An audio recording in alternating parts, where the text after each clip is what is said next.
Hey guys, this is Dr. Hub. In case you haven't subscribed, please do subscribe for updates. Let's look into the respiratory muscles.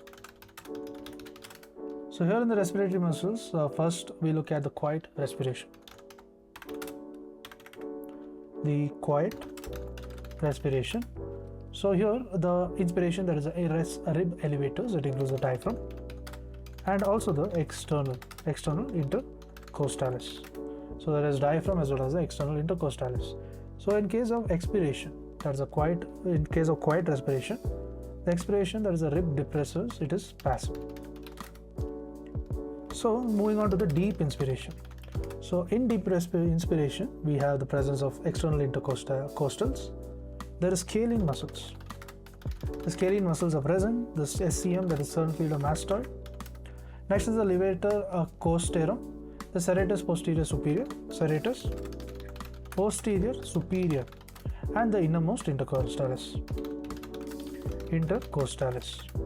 So expiration, similar to the quiet respiration, it is going to be passive. Next we move on to the forced respiration. In forced respiration, the inspiration, it is the levator scapulae. So there's levator scapulae, then there is a trapezius, there is presence of rhomboids, there is a pectoral muscle as well as the serratus anterior. So to recap, we saw the levator scapulae, the trapezius, the rhomboids, the pectoral muscles as well as the serratus anterior. Next, moving on to the expiration. Expiration, it includes the anterior abdominis.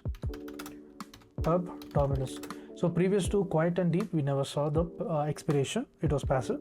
In forced respiration, it is going to include the anterior abdominis, the internal intercostals, the II, then the transverse thoracis as well as the serratus posterior inferior.